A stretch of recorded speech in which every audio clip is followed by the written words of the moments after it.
Patuloy na naglilingkod sa inyo sa pamamagitan ng magaganda at piling-piling programa mula Lunes hanggang Linggo. Aalawin kayo ng aming kilalang mga komentarista at public service program. Ito lamang sa himpilan ng DWTL. Health and Travel at Serbisyo Publiko. Serbisyo Publiko with Dr. Hilda C. Ong. Ang programang tunay na serbisyo publiko na nakaka-touch ng puso. Health and Travel at Serbisyo Publiko. Ang programang tunay na serbisyo publiko na nakaka-touch ng puso. Isang muling maganda at mabiyayang araw sa lahat ng ating mga kaibigan at mga tagapagtangkilik na walang sawang tayo sinasamahan sa natatanging public service program. Ito ang Health and Travel at Serbisyo Publiko.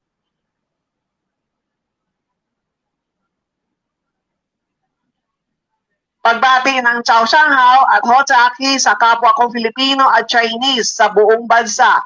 Ako pa rin ang iyong agaran serbisyo lady, Dr. Hilda Ong, naghahatid ng tamang impormasyon at tamang serbisyo. Tayo ay napapakinggan sa DWBL 1242 AM band at maging sa online viewing sa Facebook at sa YouTube. Hanapin lamang ang DWBL live streaming at sa Hilda Ong, Agaran Serbisyo Lady. Maaari nyo mabalikan ang ating mga past episodes sa TV, radio, Hilda Ong FB account. Ngayon ay August 24, 2023, araw ng Huwebes. Bago ang talakayan, narito muna ang balitang PhilHealth. PhilHealth pinalakas ang ugnayan sa mga katutubo para higit na mapalapit sa mga katutubo na sa mga itinuturing na GIDA o geographically isolated and disadvantaged areas. Nagsagawa ang PhilHealth o PhilHealth Insurance Corporation ng serye ng RTDs o Roundtable Discussion sa Cagayan, Palawan at Sultan Kudarat. Ang layunin ng RTDs na mula sa makukuhang impormasyon sa mga katutubo ay makabuo ng isang learning material na para sa mga espesipikong grupo para mas maintindihan ang kahalagahan at mga benepisyo ng PhilHealth sa kanila at komunidad. Binubuo ng 20 participant ang bawat session ng RDs na dinadaluhan ng mga piniling kinatawan ng pangkat katutubo. Ang kanila IPMR or Indigenous Peoples Mandatory Representative, kinatawan mula sa provincial level ng NCIP. Kinatawan mula sa at sa PhilHealth Regional Office, Corporate Marketing Department at Corporate Communication Department. Sa pagtataya ng NCIP, meron 11.3 million na mga katutubo sa bansa na karamihan ay naninirahan sa mga GIDAs na may kakulangan sa mga basic social services at kakulangan sa pagkakataon sa edukasyon at trabaho. At nagkaroon din ng first PhilHealth Consulta Summit, naging matagumpay at mahigit 6,000 katao ang lumahok sa kauna-unahan Consulta Summit and Member Registration na sabay-sabay na ginanap sa mga lungsod ng Marikina, Dasmariñas, Naga, Iloilo, Talisay, General Santos, Ormoc, Cagayan de Oro, Cotabato, Marawi at Isabela, sa Basilan at mga munisipalidad ng Bataan, Buluan at Datuo din Sinsuat sa lalawigan ng Maguindanao. Ang konsulta package ay nagtataglay ng primary benefits kabilang ang targeted health risk screening and assessment, initial and follow-up consultation, standard laboratory tests at 21 essential drugs and medicine na may prescription ng isang primary care physician. Sa mensahe ni PhilHealth President and Chief Executive Officer Emmanuel Ledesma Jr., sinabi nito na target ng health insurer na makapag-accredit na sa 2,500 consulta package provider para mas mapalawag pa ang primary health care services ng ahensya. Ito ang isa sa mga tatalakayin natin ngayong umaga dahil makakasama natin ang spokesperson na mula sa PhilHealth Region 10 na sina Hi po, ma'am. Good morning po. At saka good morning po sa lahat ng ating mga viewers ngayon. It's nice to be back here po sa inyong show, Ma'am Hilda. Good morning Yes, at syempre, everyone. na-miss na kita din. Hopefully, sana tuloy-tuloy ang ating interview. Wala sana sa gabal. At Oo nga, alam mo oo din, nga. dahil kaya napili ko pag-usapan tong consulta package dahil nga, di ba nabanggit ko na meron na forward sa akin. Actually, forward niya sa akin para to inform me na may si PhilHealth, may ganitong magandang package na binibigay. Pero Yes hindi po. alam, yung fino-forward niya, baka magka-cause ng gulo, baka may yung taong nakabasa, pupunta sa ospital. Tapos i-avail niya yung kung anong text yung nakalagay. So, kaya ang unang tanong ko sa kasalukuyan, ilang health institution na ba ang nagpa-accredit ng PhilHealth Consulta Program dyan sa Region 10? Yes po. As for now, as of April po, Doc Hilda, meron po tayong 106 na po na accredited na consulta providers in the entire region. Dito lang po yan sa Region 10 po, Doc Hilda, with around 1.9 million registered members. 1.9 million registered member. Sa Yes ano po. lang yan? Sa Region 10 lang yan? Sa Region 10 lang po, Doc Hilda.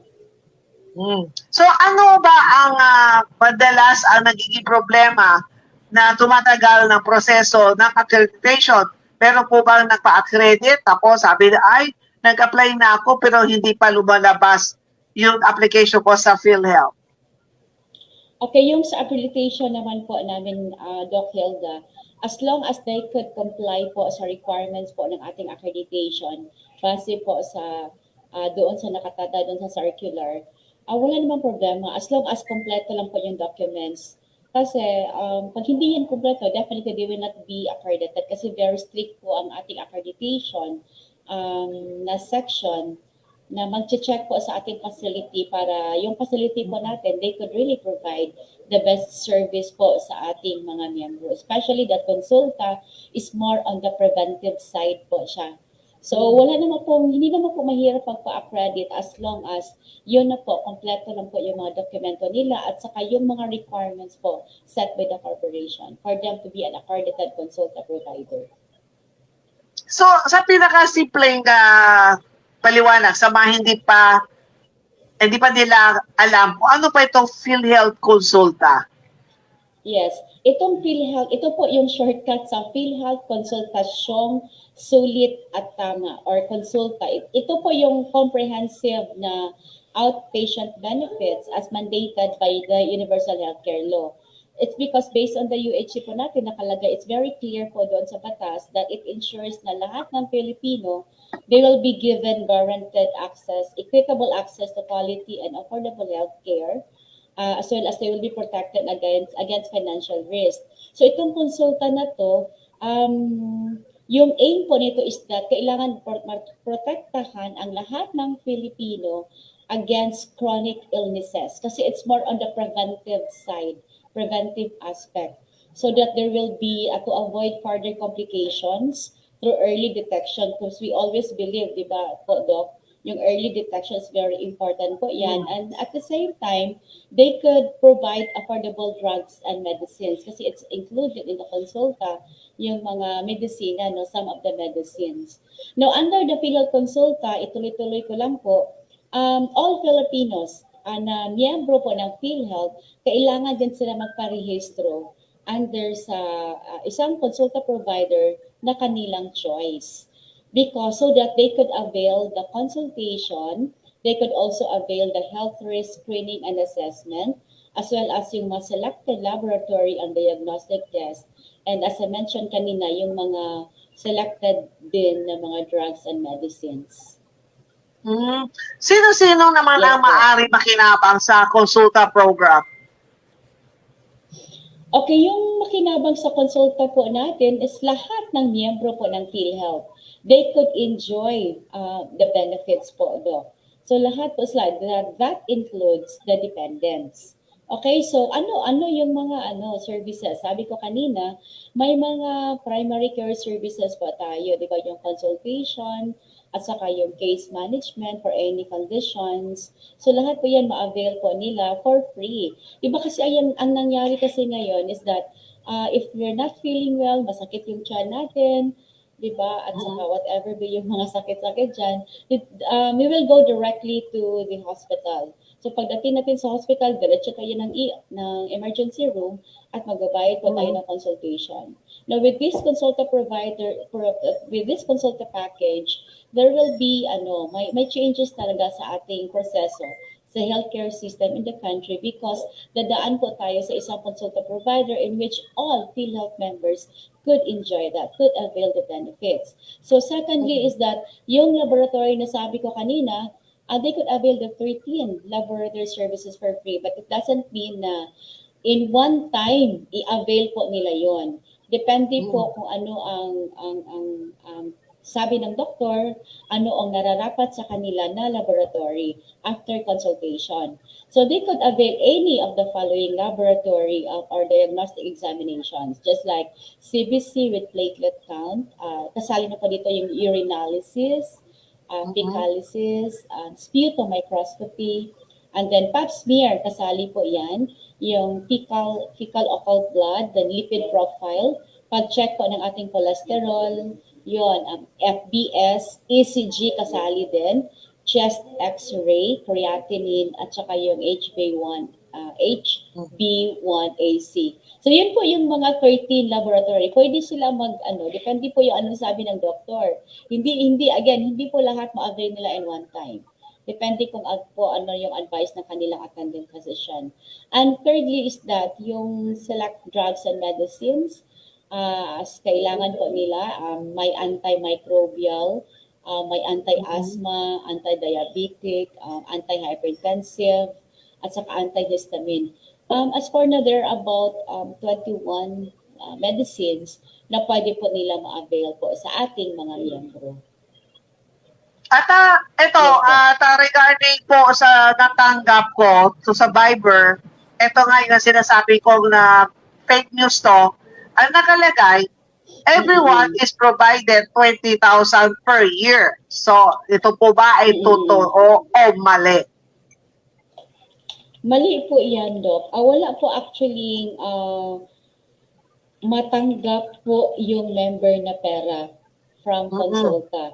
All they could, ang ma-avail po nila is the services po na pwede po nilang ma-avail. Yung services po, yung po na-mention ko kanina. Tapos, yung payment naman sa ating consulta providers, that will go directly to the consulta facility. Hindi po yan ibibigay sa ating mga member. Okay? Now, yung 500 pesos, yun po yung ibabayad natin per head after first patient encounter. Ibayad po yan directly for the government facility, 500 pesos per head po yan. Then sa ating private facility naman, that is 750 pesos per head.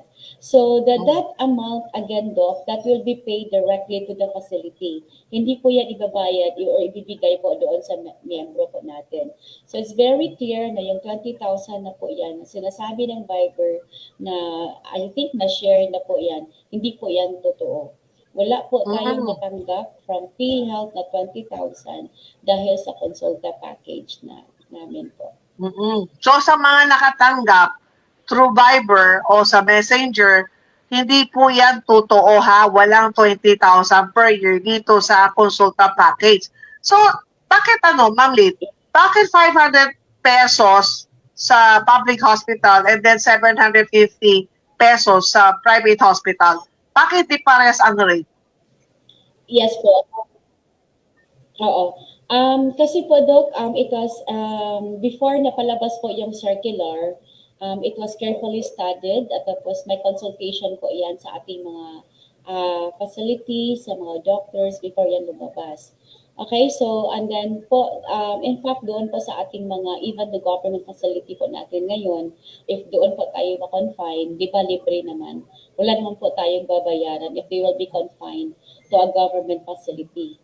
So for now, kasi with the consulta, since marami po tayong binibigay na services, that's why meron po tayong ibibigay sa ating consulta provider na 500 pesos per head.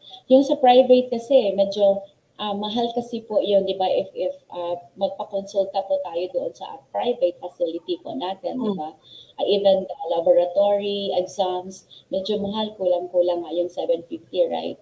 So, kaya po medyo malaki talaga yung sa ating, medyo malaki konti ang payment po sa ating private facility kasi we need to consider also yung mga ginagamit po nilang equipments po doon po sa pag-consult, doon po sa ating mga laboratories. Tapos, meron pang isa sa nakasama sa Viber, nakalagay dito, kapag sila ay nagpa-ultrasound procedure, at sabihin natin yung ultrasound procedure niya is worth 1,200. Tapos, ililes daw yung 750 pesos. Tama po ba yun? Hindi po talaga, Doc. Wala talagang sinasabi doon sa ating implementing guidelines for the consulta package po natin na again magbayad sa PhilHealth ng 20,000 tapos i-deduct yung 750. 750 lang po yung ibigay po natin sa ating private consulta providers para po doon sa payment po sa ating mga miyembro for first patient encounter. Okay? Tapos 500 naman po. So hindi po totoo yan. Wala po tayong mga deductions na dapat yun lang po ang ibigay. Wala po. It's a fixed amount that will be paid to the facility po. Tapos yung meron pa dito, yung mammogram daw, na sabihin natin, mammogram is 2,000, less 750. Ito po ay hindi rin totoo.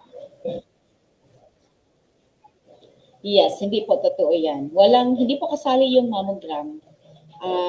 Tapos ang pinag-uusapan natin yung 750 pesos o 500 pesos sa public hospital based to sa 13 na sinabi mo kanina.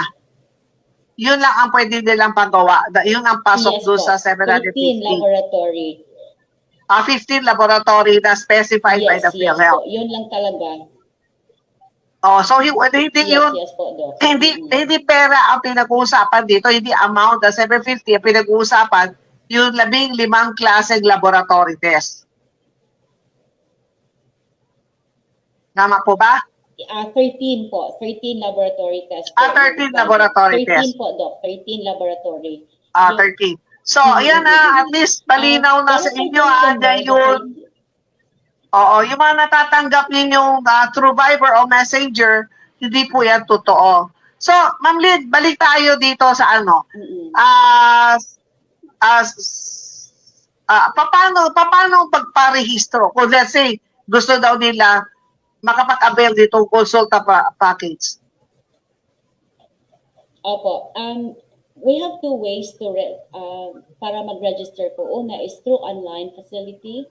Tapos pangalawa, pwede po tayo na magpa-assist sa ating registration kahit sa local health insurance offices or doon na mismo sa ating consulta pero sa social worker po, sa ating consulta providers na mismo. Now, for the online facility po natin, they could log in to PhilHealth Member Portal. Yung PhilHealth Member Portal po natin, pwede tayo papasok muna tayo of course sa ating website at www.philhealth.gov.ph. Tapos nakalagay po doon yung online facility. So all they have to do is just i-click lang po yung PhilHealth Member Portal. Tapos may importante, Doc, na naka-register na po sila sa ating PhilHealth Member Portal. Tapos yung kailangan lang po natin sa registration ng ating PhilHealth Member Portal is the PhilHealth Identification Number or PIN number po ng ating mga miyembro. So once registered na po sila sa PhilHealth Member Portal, papasok sila doon tapos may registration to consulta. So doon naman po sila papasok sa registration sa consulta. So they will just simply follow the procedures kung paano po mag-register through online. Okay? Kasi it's very easy naman, user-friendly naman po yung system natin. So walang problema po in terms of online registration.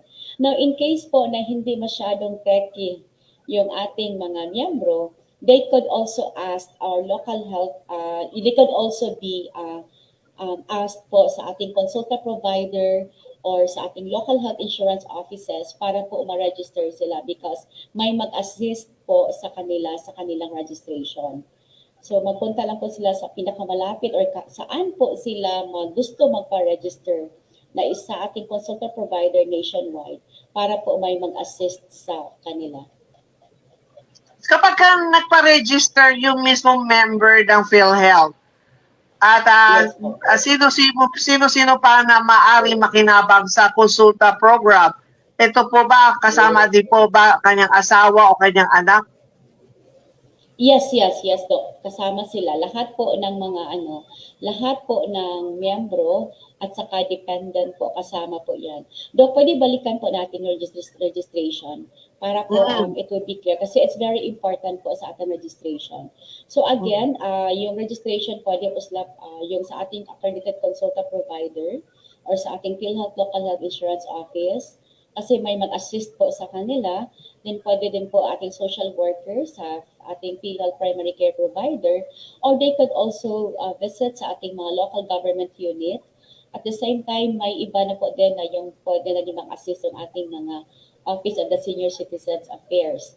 Tapos, yung sa ating mga employer naman, papasok later on, for now, hindi pa po ready yung system, pero idadaan po yan sa ating sa system po sa EPRS. So doon po tayo, yun po yung option 2, yung assisted registration. Again, yung option 1, please visit sa ating member portal po, yung PhilHealth member portal po natin, para doon po sila mag-register and just simply follow the steps po doon. Now, alam po nila na kompleto na po yung registration nila, na successful po yan because there will be, may i-generate po na confirmation receipt with QR code. So all they have to do is i-print po yun, tapos yun po yung ipapakita po nila na complete na po yung registration. But first thing po, Doc, is that hindi po nila kalimutan na kailangan po nilang mag-fill out ng ating PhilHealth Consulta Registration Form.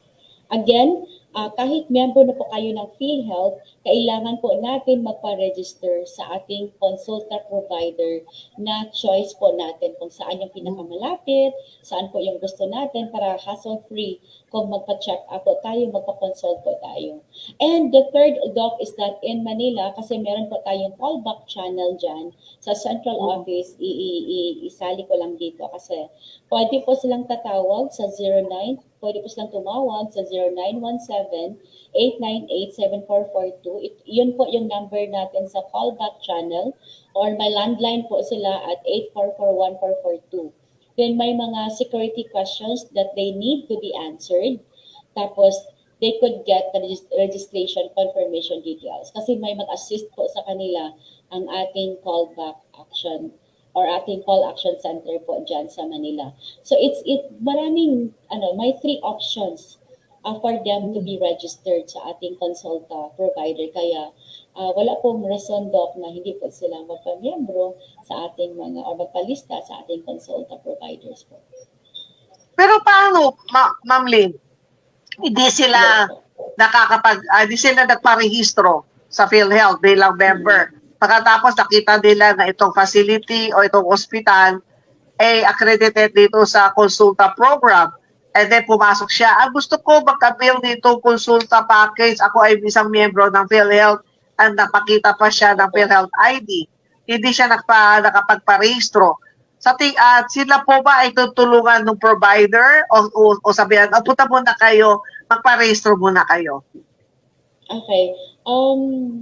That's a very good question po, Doc. Now, yung mga hindi pa po PhilHealth member, hindi po talaga sila pwede maka-register agad-agad doon sa consulta. Kasi hinahanap po natin yung ating PhilHealth identification number. So they will not be given a PhilHealth number unless they are truly registered po sa PhilHealth. So yung first step talaga, kailangan talaga sila magparehistro muna sa PhilHealth. Kailangan muna sila PhilHealth member for them to be registered po sa ating consulta provider. Yun po yung pinaka-basic requirement or else hindi po tayo maka-avail po talaga ng benefits sa consulta if hindi po tayo PhilHealth member. So consulta package, since this is a package, this is intended exclusive for all PhilHealth members. But with the UHC law, all Filipinos are covered. 'Di ba? So lahat ng Filipinos kailan covered po sila. So sa konsulta, supposedly lahat ng Filipinos could avail the benefits. However, kailangan po nila magparehistro muna bilang isang PhilHealth member for them to avail the benefit. Kasi konsulta is part of PhilHealth benefits po. So that's why kailangan po ng isang PhilHealth magpamiyembro muna ng PhilHealth for them to avail the consulta package po natin. I hope it's very clear po sa lahat ng ating mga sa lahat ng Oo, ating viewers. pero sakali naman, Ma'am Lynn, kapag isang all Filipino kung ba tinasabi natin ay sila ay member po ng PhilHealth.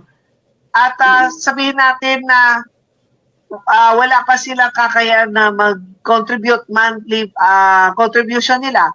So, bilang isang Pilipino at walang pera, at sila po ba ay pwede rin ba magparehistro dito sa consulta program? Yes po, Doc. Kasi we have two types of membership. Yan po yung direct contributors. Yung under sa direct contributors, lahat po na may capacity to pay. Yung mga self-paying individuals, andyan sila, mga employed, tapos sa ating mga migrant workers. So lahat po na may capacity to pay, under po sila sa direct contributors. And the second category po natin is yung mga indirect. So yung mga indirect po natin, yung mga financially incapable, yung walang capacity to pay. So pwede po sila magpamiyembro, so pwede po sila magpalista, kasi may listahanan yung ating DSWD, di ba? So listahanan talaga ng DSWD, it will be downloaded to our system. So automatic po sila miyembro ng PhilHealth, like yung mga 4-piece beneficiaries, mga MCCTs, so pwede po sila. At saka yung namang ating mga PWDs, financially incapable, automatic po sila miyembro ng PhilHealth. But when we say automatic po, it doesn't mean na hindi po tayo magpamiyembro. Automatic po tayo considered member, automatic po tayo maka-covered, automatic tayo maka-avail ng benefits of PhilHealth, na hindi po tayo maghintay ng ilang months. But kailangan po natin magparehistro. Okay? Now, lahat po ng financially incapable, pwede po sila magparehistro sa PhilHealth under the indirect contributors because their premium will be subsidized by the national government through PhilHealth po. Eh what if naman wala siya sa listahan ng sa DSWD. At sila, kung sabihin natin yung asawa niya ay isang minimum wage earner. So yung kinikita niya tama lang sa pangbayad sa kuryente, upa, tapos kung may anak pa sila, sa tuition fee ng anak nila. So in short, wala na kumbaga hindi na nila kaya na magbayad pa ng PhilHealth o sabihin natin na wala ng trabaho. Pero wala sila sa listahan ng DSWD. So pwede pa through their barangay. Ang barangay ang magbibigay ng certificate of indigency na sinasabi na itong pamilya ay itong asawa walang trabaho, okay naman, may trabaho nga pero hindi naman regular. Pwede po ba gamitin ang barangay certificate of indigency at ito ay dalhin sa PhilHealth? Yes po, Doc. Pwede po kasi yun naman talaga yung requirements po natin. Kailangan po may certificate of indigency po sila para po for them to be registered under the indirect contributors. Kasi we have another program po, yung point of service. So once they will be hospitalized, yung sa POS po natin, pwede po sila i-member din sila kahit po na as long as may certificate of indigency po sila. So they could still be a member under the indirect contributors. At sakali naman, Lynn, kapag yung pasyente, meron na talaga siyang doktor na pinupuntahan at nabigyan siya ng prescription, sabihin niya, Juan de la Cruz, kailangan mo magpagawa ditong laboratory test, which is pasok doon sa consulta package natin na kasama doon. So pag pumunta sila doon sa accredited healthcare institution, pero ang doktor na prescribe hindi nakarehistro doon sa center, pwede ba i-honor yun binigay sa kanya o kailangan pagpunta niya doon yung doktor pa rin doon ang titingin sa kanya? Okay, you mean the doctor is not accredited po, Doc? Doon sa center na pupuntahan niya. Ang center, are you referring po sa ating mga, as long as the center is accredited, halimbawa, Yes. consulta provider na po yung center. Yes, Yes. po, as long as the center, naging akreditado mo siya, consulta provider, yes po, maka-avail po siya doon po sa lahat ng mga services po under the consulta package. I hope na, okay, kasi hindi masyadong Hindi. clear po yung Hindi. kanina. Yung doktor, wala po sabihin natin, galing from other hospital. Yung nag-prescribe ng mga kung anong laboratory test na papagawa sa kanya, which is pasok doon sa 13, na binanggit mo kanina. Pero yung pinuta niya doon sa center na accredited ng konsulta, hindi yung doktor kasama doon sa center na yon. So, pwede niyang gamitin yung prescription ng doctor for laboratory test doon sa pupunta niya na accredited consulta ditong center. Ay, iba pala yun. Hindi po, Doc. Kailangan talaga yung patient or yung PhilHealth member, he will go directly to the consulta facility. Hindi po siya doon diretso sa hospital na tapos may ibibigay yung doctor na laboratory. It is different. Kasi pag doon po siya diretso sa hospital, doon po siya magpa-laboratory, di ba? But it's just so happy for now that wala po tayong outpatient benefit for laboratory. Unless po na ma-confined siya doon sa hospital, tapos depende na po kung anong findings sa doctor, tapos part of it is yung laboratory kasi naka-package na po yan. So iba po yan, Doc. Dito sa consulta po natin is that yung patient talaga will go directly to a consulta provider. Tapos doon siya i-check, doon po siya i-consult. Tapos sabi ng doctor doon, okay, magpa-CBC ka kasi kailangan natin i-check yung further test or magpa-creatinine test ka or whatever be the laboratory test na pasok doon sa 13. Yun po yung wala siyang babayaran. So talagang ang mag-check po sa kanya is yun na po ang consulta providers natin na may doctor doon at saka mga nurses. Sila na po yung mag-check, hindi po yung doon sa hospital. Kasi iba po yung sa hospital, iba po din sa ating. So kailangan talaga doon sa consulta provider sila pupunta. Total talaga meron naman doktor doon. And then yung doctor naman titingin sa kanya, yung doctor doon sa consulta provider, ang magsasabi ko ano ipapagawa nila doon mismo. Yes po, Doc. Itong 13 laboratory services na sinasabi po natin, diagnostic examination, sinasabi po natin, hindi po ito ma-avail sa accredited hospital. Okay?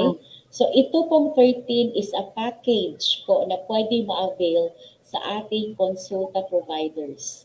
After consultation, then they could avail either po sa ating 13 laboratory services. Again, baka makalimutan po nila yung 13, pwede po sila mag-visit sa ating website at www.philhealth.gov.ph. Andyan po lahat. Basic lang po yon ng mga but ECG and chest x-ray is included po doon sa ating laboratory services. Tapos kailangan pa rin po ba nila na mayroong tinatawag natin na authorization transaction code at saan ito nakukuha? Yes, yung ATC. Yes, yes, ATC. You brought it up.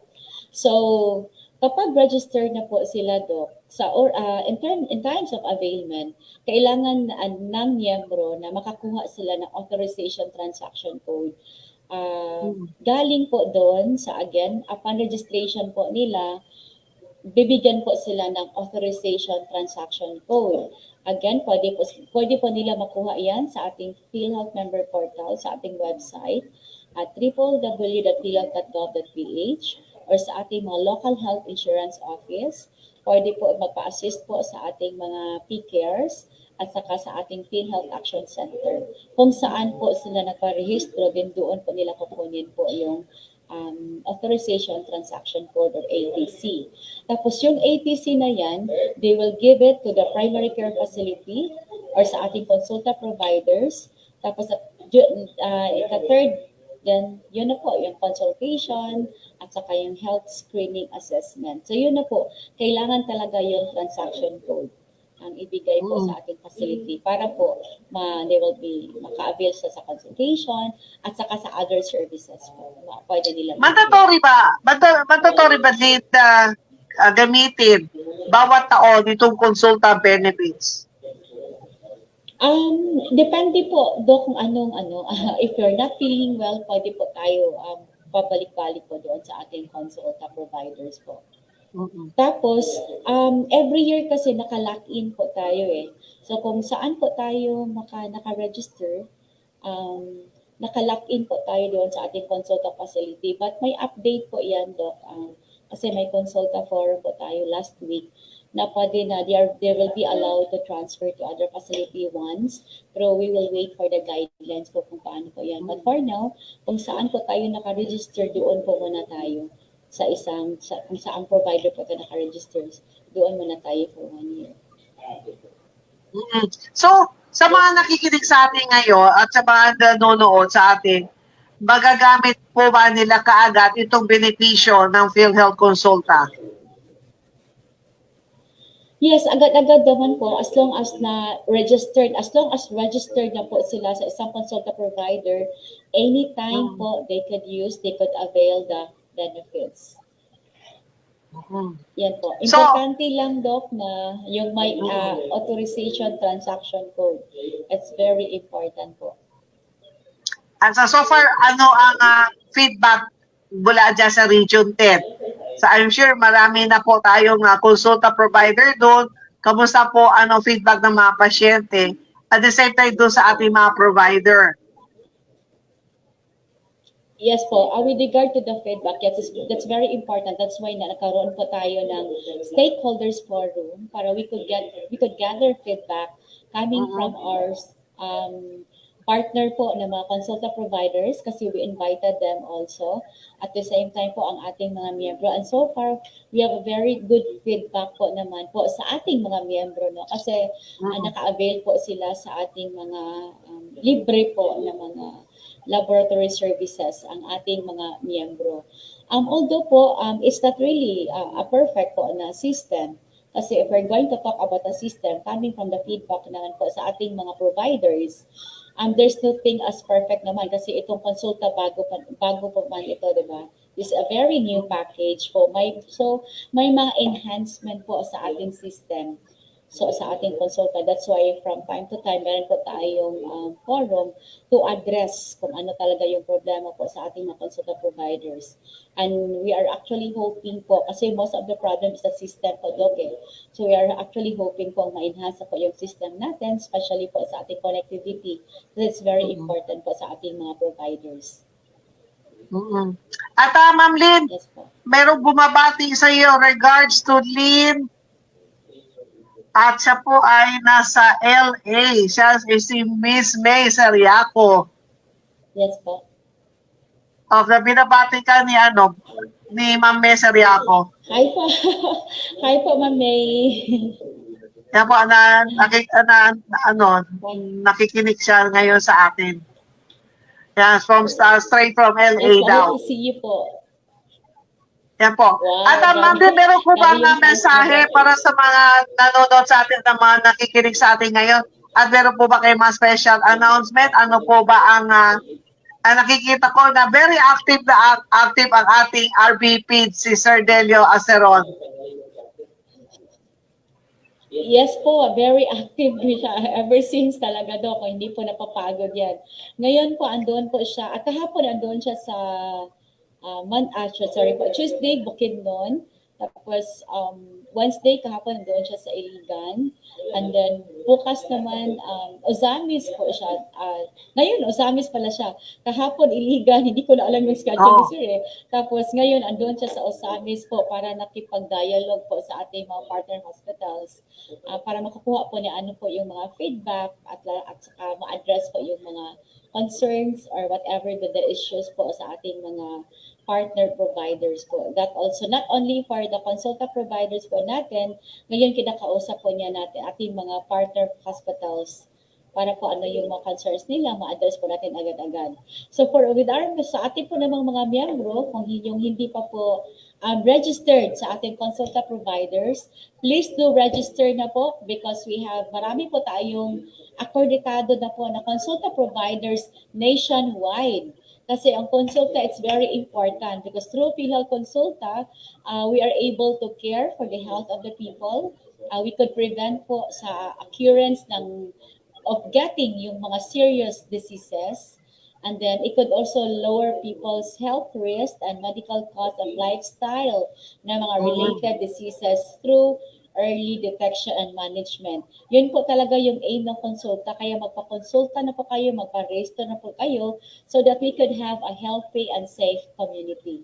So thank you so much po, Doc Hilda, in behalf po sa aming Regional Vice President Delio A. Aceron II. Ako po, si Merlin Hinaka Ibanez. Thank you so much, everyone, and thank you so much po, Doc Hilda. Thank you so much, Ma'am Lynn Ibanez, mula po sa PhilHealth Region 10.